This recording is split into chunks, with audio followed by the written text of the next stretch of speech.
Manila Broadcasting Company.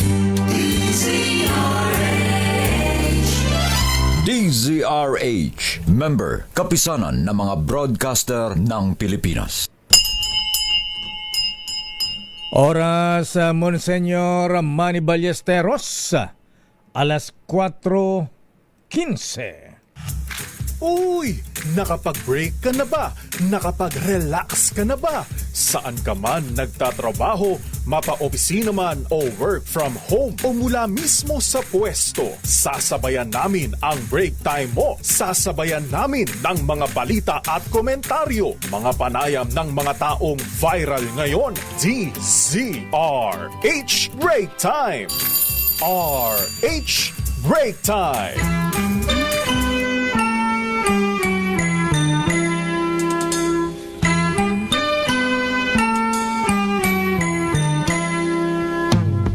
See the curtains hanging in the window in the evening on a Friday night. Little light is shining through the window, lets me know everything's alright. Summer breeze makes me feel Isang mainit na hapon na Pilipinas. Ako po si Deo Macalma. Ako naman po, Thea Petro Corpuz. At narito ang headlines ng ating mga balita ngayong araw ng Huwebes, makes me 26 ng buwan ng Marso. Dalawang araw na transport strike dahil sa krisis sa langis, umarangkada. Mga estrada na pasahero isinakay naman sa mga libreng sakay. Oil companies at LPG manufacturers pinulong ng Malacanang presyo ng LPG posibleng tumaas dahil sa shipping cost. Hirit naman na joint oil exploration ng Pilipinas sa China sa West Philippine Sea. through the screen and across the floor. Iginit ng mga senador na pag-aralang mabuti ng pamahalaan. Barko mula Russia na may kargang 700,000 bariles ng krudo dumating sa Pilipinas. From Russia with love. Samantala, Transport Network Vehicle Service o TNVS, humirit naman ang reforma And on a sa Friday, kanilang pasahe at hindi lamang the band-aid solution. little light is shining. Mga ambulansya, truck ng bumbero at patrol cars hindi titipirin sa gasolina at krudo ayon sa Malacanang. Me feel fine. Luzon at Mindanao Grids tiniyak na may sapat na supply ng kuryente. Pero Visayas Grid namumura ng mga mag-yellow alert. Summer breeze. Ombudsman handang tumalima sa subpoena duces tecum ng Kamara para maisumite ang SALE ni Vice President Sara Duterte. Pagkamatay naman ng isang 15 anyos na dalagita sa Pasay o Pasig City, walang foul play ayon sa Pasig Police. Pag-asa nagbabala ng weak to moderate El Nino sa susunod na 6 na buwan ngayong 2026. At ngayon sa detalye ng ating mga balita, umarangkada na ang 2 araw na nationwide transport strike bilang protesta laban sa patuloy na pagtaas ng presyo ng langis. Lumahok sa protesta ang iba't ibang sektor ng transportasyon, kabilang ng mga drivers ng jeepney, TNVS, motorcycle taxis, bus at UV Express.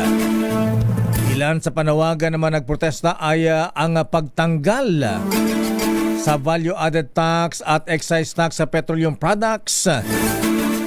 Pagbaba sa presyo ng langis, ibalik sa 55 pesos kada litro ng diesel. At ang pagbasura sa oil deregulation law. Hiniling din nila ang dagdag pasay sa lahat ng uri ng transportasyon. At meron pang kadagdagang 1,200 family living wage. Nationalization ng oil industry upang direktang makabili at makapagbenta at makontrol ng pamahalaan ang presyo ng petroleum products. Samantala, nanatiling mapayapa ang isinasagawang transport strike sa Metro Manila. Ayon kay NCRPO spokesperson Police Major Hazel Asilo, wala pang naiulat na anumang untoward incident kahit may mga stranded na umanong pasahero sa iba't ibang key location sa Kamaynilaan. Mula alas 5 ng umaga, nakadeploy na ang 150 assets ng PNP sa National Capital Region. Naserbisyohan ng ilan sa mga ito ang mga mananakay na umano'y pinili pa rin bumiyahe sa kabila ng kilos protesta ng mga tsuper. Taliwas ito sa report ng Metropolitan Manila Development Authority na wala pa umanong nakikitang stranded na commuters na sa pag-aarangkada ng Tigil Pasada. Narito ang bahagi ng pahayag ni Police Major Hazel Asilo. Usually sa mga areas na alam natin na nagkakaroon ng congestion at yung mga nagkukonvene yung ating mga kababayan natin. So, ibig sabihin, may stranded na. May mga stranded kasi may mga talagang kahit na alam natin na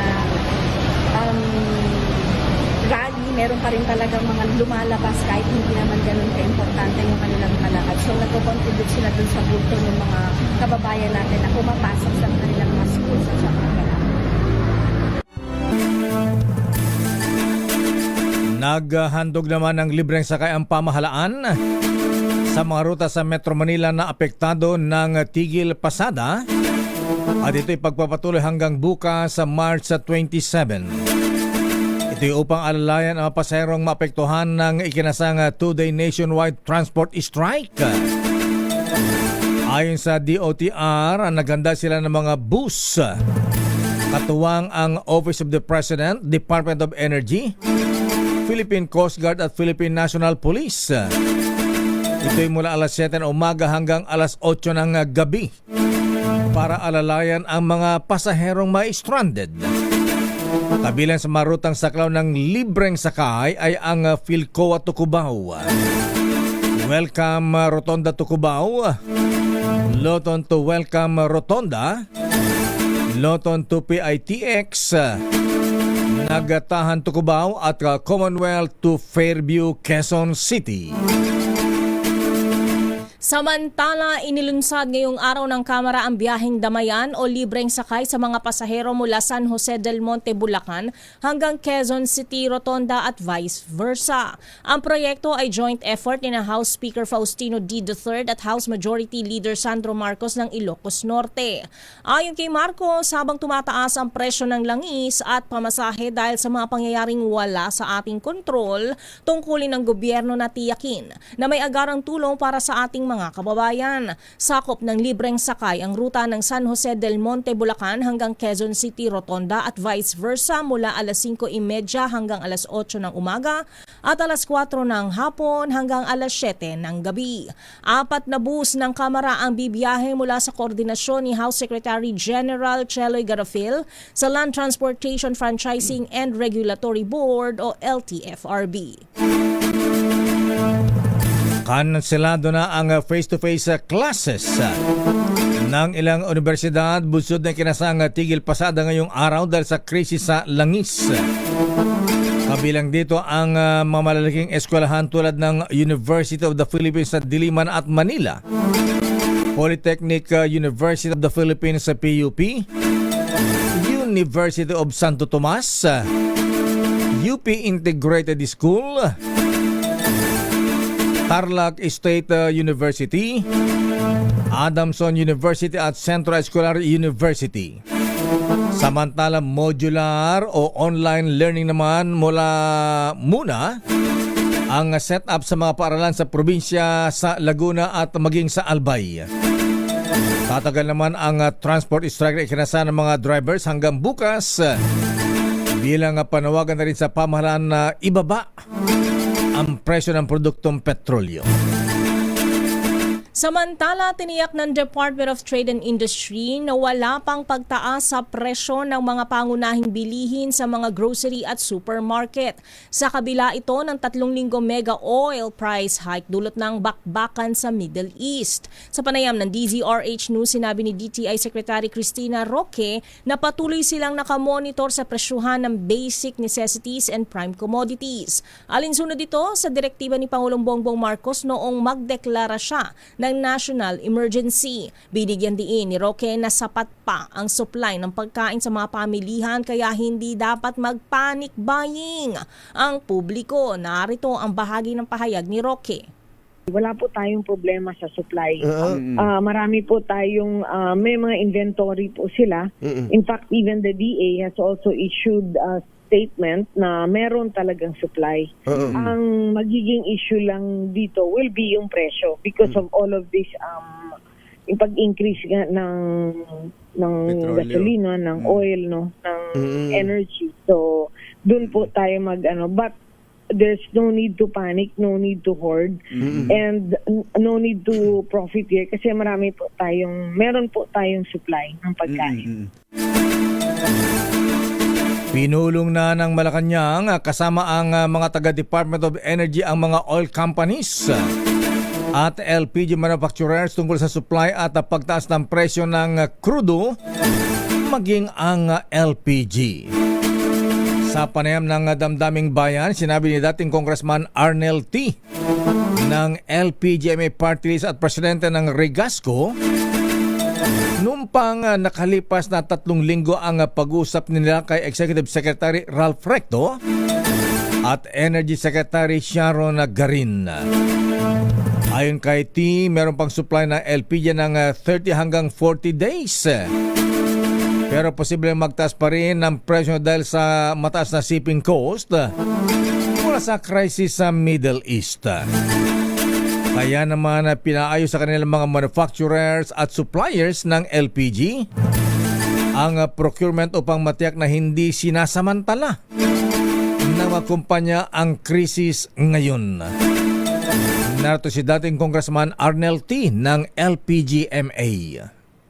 Yung barko at yung produkto ay hindi pa po dumarating pero covered na po ito ng kontrata. Ang malaki lang po ang difference ay doon sa presyo dahil yun ho ang report namin at ang advice namin sa Department of Energy, we will be transparent at pre-provide na po namin sa kanila lahat po yung documentation and bill of lading of those vessels para po makita nila na talagang mataas po ang shipping cost ngayon. Samantala, hindi saklaw ng energy conservation measures ng pamahalaan ang mga ambulansya, fire trucks at police vehicles sa gitna ng krisis sa presyo ng langis. Ayon kay Executive Secretary Ralph Recto, hindi maaaring tipirin ang mga serbisyong direktang may kinalaman sa kaligtasan at buhay ng publiko. Binigyan diin ni Recto na kailangang mapanatili ang operasyon ng mga kritikal na serbisyo habang tinutugunan ang epekto ng nagmamahal na krudo sa pandaigdigang merkado. Sa halip, ang pagtitipid anya sa gasolina ay patutupad sa ibang government service vehicles upang matiyak na sapat ang supply para sa emergency response. Alinsunod sa utos si Pangulong Ferdinand Marcos Jr., tanging ang mga support at auxiliary offices ng iba't ibang ahensya ang inaasahang magbabawas ng hanggang 20% sa kanilang energy consumption. Babalikan natin ilang pang detalye ng ating mga balita. From Russia with love. Barko mula sa Russia na may kargang 700,000 na bariles ng crudo dumating na sa Pilipinas. Goodbye. From Vladimir Putin with love. Ano ngayon nakalagay na note? Samantala, Ombudsman handang tumalima sa subpoena duces tecum ng Kongreso para may sumiti ang SALN ni Vice President Sara Duterte kaugnay sa kanyang impeachment complaint. Samantala, pagkamatay naman ng 15 anyos na dalagita sa Pasig City, walang foul play ayon naman sa Pasig City Police. Ang detalye na mabalitang yan sa ating pagbabalik sa ating palatuntunang Break Time. RH Break Time. Oras, Mr. Cesar Lee, Mr. Michael is my guy. Ay, Kuyang Larry Francisco, mainit ang panahon. Aloha! Alas 4:29. Break Time. Oras, Miss Thea. Alas 4:42 ng Aba, hapon. huwag na tayong paligoy-ligoy. Standby sa ating mga reports. Unahin mo natin ang pamimigyan Aguinaldo sa ating DZRH malakas Aguinaldo promo. Ito na ang ating winner sa Malakas promo kasama ang MX3. Dito ako believe. And so this is Christmas. Ito na ang ninong ng bayan. Kahit hindi Pasko ay namimigay pa rin ng Aguinaldo. Noche Kakas mula sa Barangay Zapote, Las Piñas. Sino ang maswerteng bibigyan mo ng Aguinaldo ngayon, Noche? Noche. Miss Teyat. Oh. Tuloy-tuloy pa rin. Tuloy-tuloy pa rin yung ating pamimigay ng ating DCRA sa Malakas promo dito sa Barangay Zapote, lungsod ng Las Piñas. Isang maswerte lakay. Sino? Nakita lang yung DCRH sa mobile. Lumapit na agad. Nagtatakbo na. May promo tayo. Oo, tumakbo na. Asan Hindi siya? pa nahirapan na lakay. Ayan, may dalabang radyo. Ayan. Ito, ano pangalan nila? Lovelyn Del Rosario po. Ayun. Ano na? Lovelyn. Wow, be. Ano po, 3 years na po. Ba, 3 years, talagang kalkulado niya lang. talagang lovely si ate. Ayan. Ate, Ang pangalan niya, Lovely. lovely. Ayan. Napaka-lovely talaga si ate, ha? Ayan. At anong trabaho mo, ate Lovely? Po? Anong trabaho po ninyo? Housewife lang po eh. Ganun ba housewife? Anong housewife lang? Pang-beauty queen kayo Ayan. Oo. Sumasali ka ba sa beauty contest? Ang sexy. Ayan. Oo. Ayan. Aba, nagpa-selfie pa si Noche. Ayan. Okay, ate, dahil ikaw pala ay talagang mabuti. Nahabol mo si Noche Kakas, ha? Ayan. Yung beauty yan, humabol. Correct. Nasang Napindot yung lakay. ba't mo pinindot yung camera mo? Ayan. Sige. Ayan, para hindi na mabitin si ate, ibigay mo na kagad ang ginado kay ate Lovely Del Rosario. Ito agad yung ating 1,000 pesos. Thank you po. Thank you po. Ano gagawin mo sa 1,000? Pambili po ng bigas. Sabi ko na bigas pambili agad ng yun, bigas. Akala ko pambili ng gasolina. Bigas. Pangpakuko. Akala ko pampariban. Madagdag sa ribanda. Pero bigas yung unahin Siyempre, pagkain muna. MX3 lakay. MX3 package natin. At siyempre, yung ating medium component atin sa inyo ng Astron, alagang maasahan. Mabibili naman ito sa inyong suking tindahan o appliance store nationwide. Ayan, ha? Dahil sira yung nabanggit mo, sira yung radyo ninyo sa bahay. Yan. At siyempre, lakay, yung ating paboritong chichirya lakay. Aba, merienda. Ayan.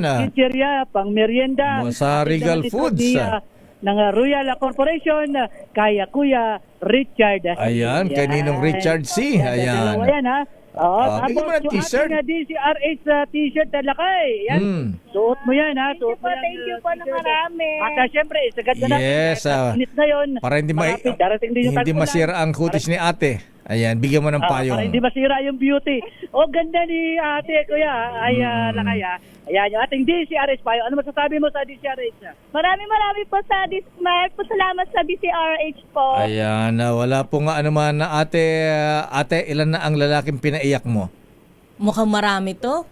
Ay, maganda eh. Wala Wala. para. Ay, loyal, faithful. Ayan. Mag-ano ako lakay, magsasabit ng resume. Ayan. Patay Wag tayo na, dyan. may asawa na Noche.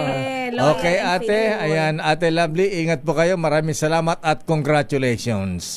Thank you. Ingat. Okay po, thank you po. Ayan. So, para naman sa mga Stay gustong beautiful, manalo ng, ate. Correct. Para naman sa gustong manalo ng 1,000 pesos, manatili nakatutok sa DCRH. Malay nyo naman, kayo na ang maswerteng manalo sa aming DCRH. Malakas sa promo, siyempre kasama ang MX3. Dahil dito sa MX3, dito ako believe. Ako naman si Aris sa 27, doon tika ka sa DCRH. Una sa Pilipinas, una sa Pilipino. Muchas gracias, Ninong Noche Kakas Tardes at kay Ate Lovely. At eto na, isunod na natin ang isa pang bibigyan natin ng premyo sa ating Kring Kring Panalo Promo. Makinig maigi! ito na ang chance mo na manalo ng instant 500 pesos. Kapag narinig mo na ang mahiwagang kring-kring, tignan mo na ang iyong cellphone. Baka ikaw na ang susunod naming winner sa kring-kring panalo malakas sa telepono.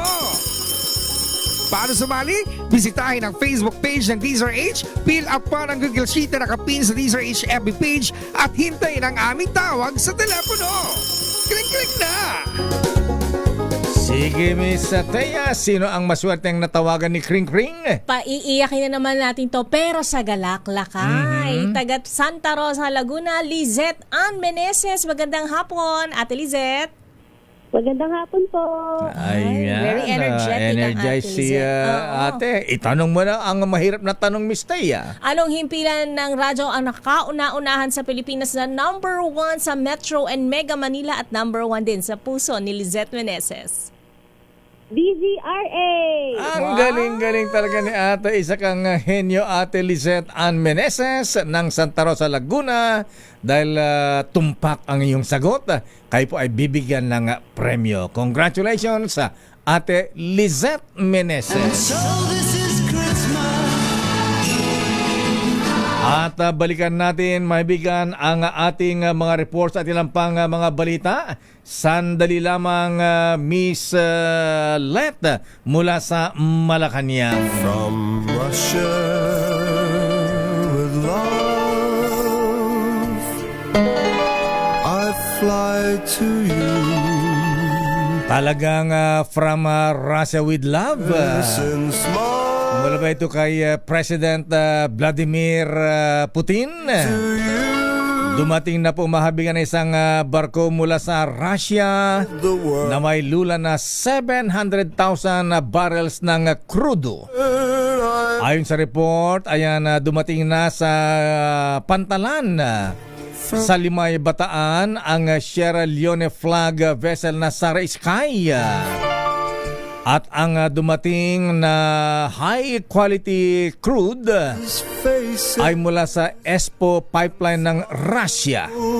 At ito ay diniliber sa refinery ng Petron Corporation na matatagpuan sa Limay, Bataan. Ito ang kauna-unahang shipment ng Russian oil sa Pilipinas sa loob ng 5 taon. Ito na nagkatotoo na ang binanggit ng bossing ng San Miguel at Petron, si Don Ramon San Miguel Ang. Sinabi ni Don Ramon San Miguel Ang, ang CEO ng Petron, na may negosasyon ang kumpanya para sa pag-angkat ng langis mula sa bansang Russia.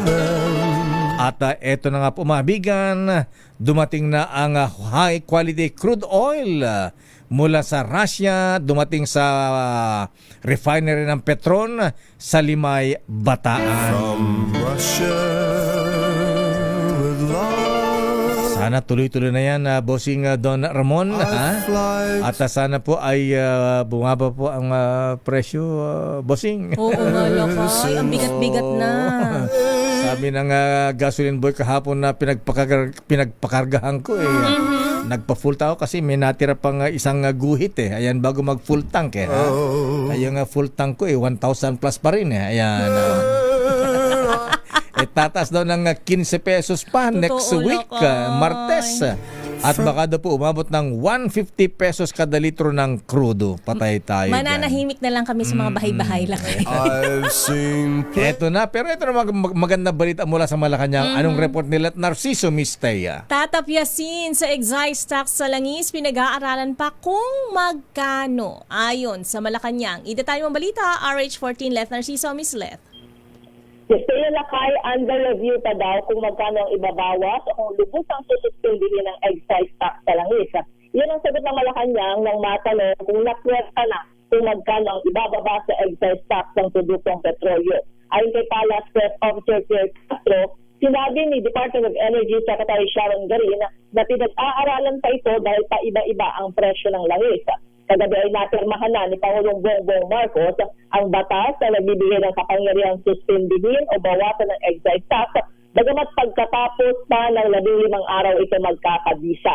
Ipinaliwanag naman ni Castro na kailangang sundin ang 15 days publication period dahil nakasaad ito sa batas at tanging ang Kongreso ang maaaring magpabago. Pakinggan natin si Jose Castro. Ito po ay para sa sinasabi nating right to due process, para lahat ng stakeholders, lahat ng mga kababayan natin, lahat ng taong involved ay malaman dahil alam naman natin kapag ito ay na-publish, it will be considered as an information or a notice to the whole world. So para sila ay makapagbasa, maintindihan, makapag-assess at makapag-prepare. At doon po sa 15 days na grace period, ito po ay nakakapagbigay sa kanila ng pagkakataon kung sila ay ano ang maaari nilang gawin. Si Carlos, yes, sir. Napaka-KJ naman tong si Auntie Claire mo. Ayan, 15 days pa. 15 days pa magtiti sa ating mga kababayan. Ang bigat-bigat Idineklara na na. ng Presidente ang State of National Energy Emergency. Ayan. Anong 15 days? 15 days na publication pa. Yun kasi yung nakasaad sa lahat ng nagiging batas. Kailangan mayroong 15 days publication. Yung mga batas naman, may exception to the rule. Ika nga, pag ganitong state of emergency, dapat siguro wala na yan. Ang bira naman. At saka at saka siguro kung ipatupad sa lalong madaling panahon, asap yan wala namang magpuprotesta. Ayan, di ba? Ku-question dyan. Para sa bayan yan Pero yun yung stand ng Malacanang Lakay. Tutong din ang batas, ang nakasaad sa batas. Bagal-bagal naman. At saka para wag ng pag-aralan na kung magkano ang ibabawas, suspindihin na lang. Diba? Oo. Pag-aralan pa kung magkano itatapyas, ibabawas, suspindihin na lang para wag ng pag-aralan kung magkano. Lakay, at saka hindi naman ganun kalaki. Kaya nga. Kasi nabasa ko yung exact sa gasolina, 10 pesos per liter. 26 pesos. Kala natin, ang laki-laki na. Ayan. Para mas maganda talaga yung sinasabi mo Lakay na price ceiling na lang Ayan nga ewan ko ba? Ayan yan din ang proposal sa Senado ni Senator Gatchalian magtakda ng price cap, price ceiling. Ayan para hindi naman masyadong magsamantala ang ilang oil companies. Saka lahat makikinabang, Lakay? Okay nga Rod, Miss Lat. So, kumusta ang presidente? Bumalik na ba from Isabela? Lakay, tapos yung mga aktibidad ng presidente doon. Siyempre, nag-commit na ang gobyerno magbibigay ng bukod din sa fuel subsidy, mayroong fertilizer subsidy para sa mga magsasaka para maibsan pa rin itong epekto ng crisis sa Middle East na nagpapataas ng presyo ng langis. Totoo bang nagrereklamo ang presidente, Miss Let? Bakit? Na ano na tayo? Ang hirap-hirap na maging presidente, ayoko na. Ayaw mo na ba? Siguro naman bago siya nag-presidente lang kaya alam niya na naging niya. Hindi niya lang inasahan na. Oo, ganito kabigat ang problema. Ang daming problema. Ayan. Okay nga Rod, maraming salamat Let. Balik siya na kahit mas kaya. Samantala mula sa Senado, dagdag supply ng diesel darating sa buwan ng Mayo ayon sa Department of Energy. Aris number 28, Raymond at Paas. Please come in. Raymond. Mayor Mistea, may darating na karagdagang supply ng diesel sa buwan ng Mayo.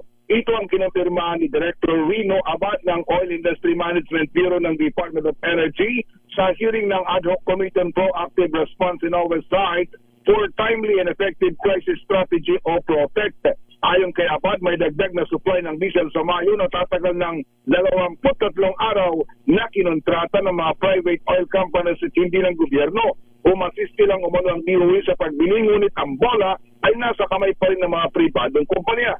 Narito si Director Rino Abad. Contracted without issues, for example, on May, around May deliveries, we have diesel supply of an additional 23 days without issues. Without issues. Opo. So new entry. Confirm na ito. Additional for now, these are considered without issues as reported by the oil companies. Without issues. No, this is G2G. This is their G2G hindi negotiations. Po. Diretso po yan sa mga suppliers, private suppliers. naman ito hiniling ng mga oil companies na tulungan sila ng gobyerno sa magitan ng government-to-government transactions para makakuha ng supply ng langis dahil maraming mga bansa ang nagdeklara na hindi na sila mag-export ng kanilang langis. Ilan sa mga bansang kausap ng gobyerno sa ngayon ay ang Japan, India at Amerika. Ito si Average Frontage, Raymond Advaz para sa DZRH sa Pilipinas, una sa Pilipino. Maraming salamat, Raymond. Samantala, 5,000 pisong wage subsidy sa minimum wage earners isinusulong sa Kamara. I-detail mong balitang yan, RH12, Milky Riganan. Manang Milky? Lakayateya isinusulong ng Trade Union Congress of the Philippines ang 5,000 pesos na monthly subsidy sa tinatayang 5 milyon na minimum wage earners. Ang apela ng TUCP ay sa harap ng kawalan ng desisyon ng Kamara at Senado na magpatawag ng special session para ipasa ang panukadang 200 pesos wage hike na makatutulong sana ngayong may krisis. Ayon kay TUCP's Representative Mocrito Mendoza, hindi naman pwedeng tumataas na ang presyo ng lahat maliban lang sa sweldo. Sabi ni Mendoza, kung merong fuel subsidy para sa sektor ng transportasyon, dapat merong din wage subsidy para sa mahigit 5 milyon na minimum wage earners. Dagdag pa ni Mendoza, ang kanilang proposal na 5,000 monthly wage subsidy ay katumbas ng 2 buwan na 100 pesos daily wage increase na ipinasa ng Senado noong 19th Congress. Anya, ang required initial funding na 25 billion pesos ay katumbas lang ng 10% sa available na pondo ng gobyerno sa crisis response na 230 billion pesos. Ilan pa sa mga panukala ng TUCP ay full suspension ng excise tax at VAT sa basic commodities, price control sa petroleum products at mga pagkain, aumento sa sahod at iba pa. Ako si Milky Riganan nagulat para sa DZRH, una sa Pilipinas, una sa Pilipino. Maraming salamat, Manang Milky mula sa Rigunan. Sandali lamang, Edniel Parosa.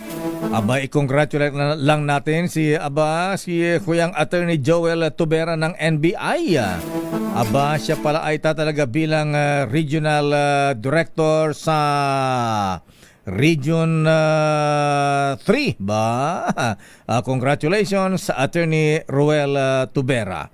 At congratulations din kay Police Brigadier General Romel Batangan sa kanya appointment bilang Acting Director ng PNP Highway Patrol Group ba? Congratulations, General Romel Batangan.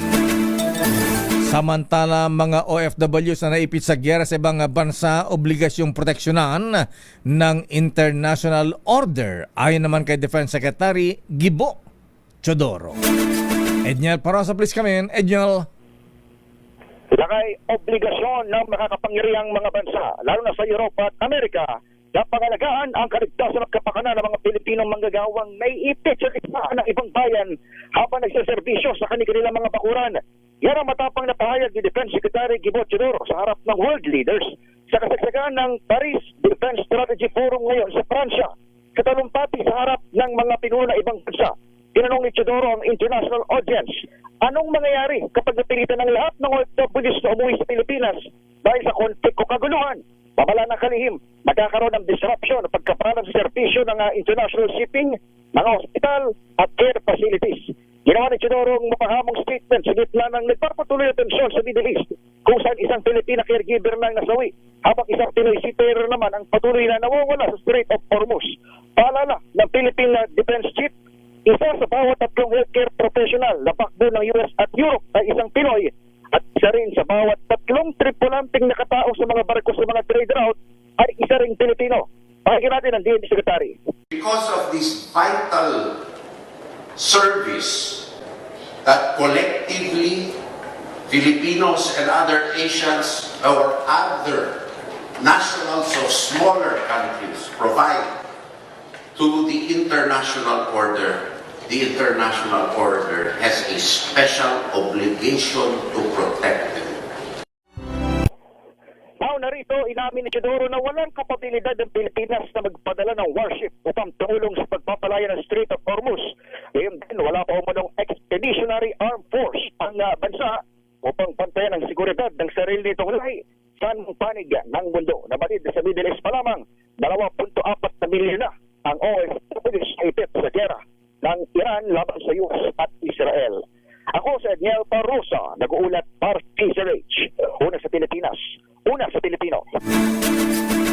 salamat Edniel Parosa. Standby James Galange.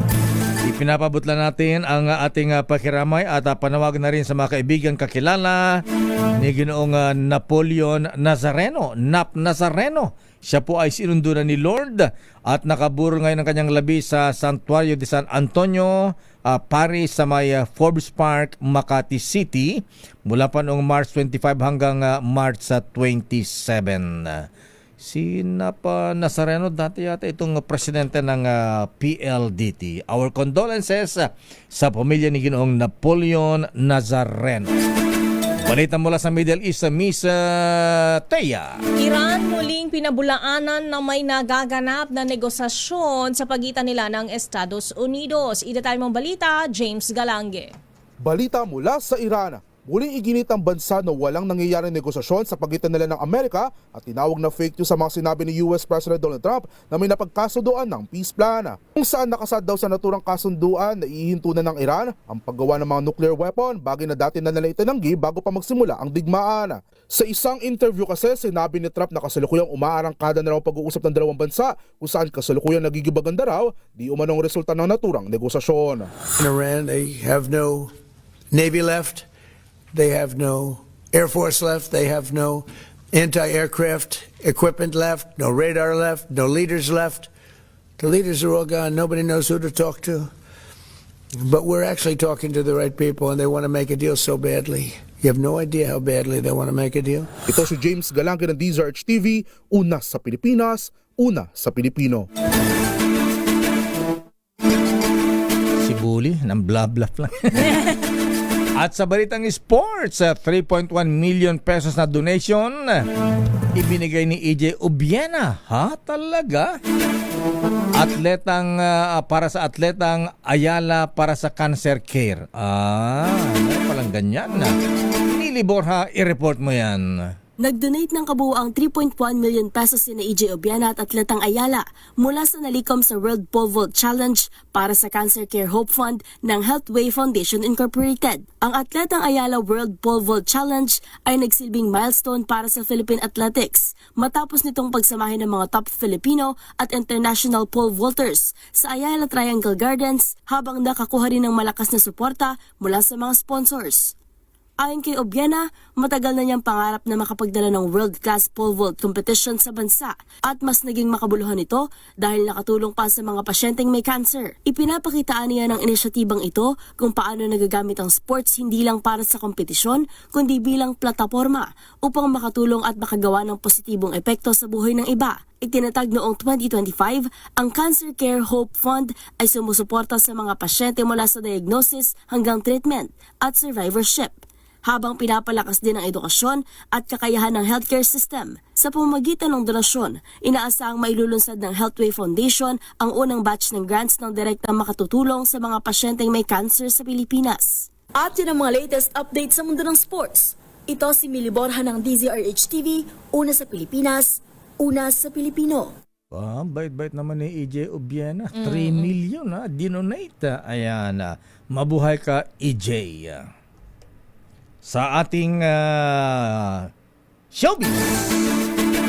Cast ng Hannah Montana nag-reunion sa world premiere ng kanilang 20th anniversary special. Idetay mong balita, Angelica Cosme. Nag-reunion ang cast ng iconic Disney series na Hannah Montana sa world premiere ng kanilang 20th anniversary special. Thank you so much for being here and celebrating this with us. All smiles si Miley Cyrus and her signature blonde hair. Kasama sina Jason Earls, Moises Arias, Cody Lindley, gayon din sina Shani Canoles at Ana Maria Perez de Tagle nang lumakad sa purple carpet. Para nga sa Flowers hitmaker, tila full circle moment ang reunion na ito. At aniya, we found our way back home. Sa anniversary special na mapapanood na sa Disney Plus, muling dinala ni Miley ang fans sa mundo ni Hannah mula iconic sets ng show kung saan i-recreate nito ang ilang scenes hanggang sa hit OST 60s na kanyang inawit gaya ng This Is the Live, the climate team song na Best of Both Worlds. And speaking of songs, bilang anniversary gift raw sa kanyang fans who grew up watching Hannah Montana, pinamagatang Younger You ang kantang handog ni Miley na i-re-release this Friday. It's been an honor to celebrate 20 years of Hannah Montana. And I've looked back at every memory with a heart full of love. Hannah, she gave me my start, but my fans gave me this life. Umikot ang kwento ng hit series sa buhay ng teenager na si Miley Stewart at sa kanyang pop star life bilang Hannah Montana. At yan ang latest sa mundo ng mga sikat. Ito po ang inyong showbiz angel ng DZRH TV, una sa Pilipinas, una sa Pilipino. Fan ako niyan. Is long with a many. Maraming salamat, Angelica Cosme.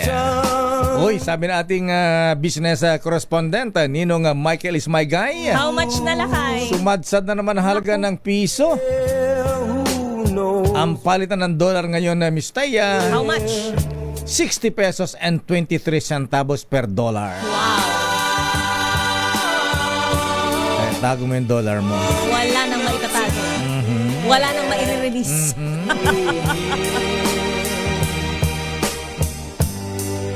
He ain't heavy. He's my brother. At yan ang kabuuan natin palatuntunang break time. Ako po si Deo Macalma. Ako naman po, Thea Petro Corpuz. Ang tabayanan, mga balansyadong balita, Henry Urat, Miss Kay, Karen Oyong. Oras, Kuyang General Alexander Go. Eksakto. Alas 5:09. This time check is brought to you by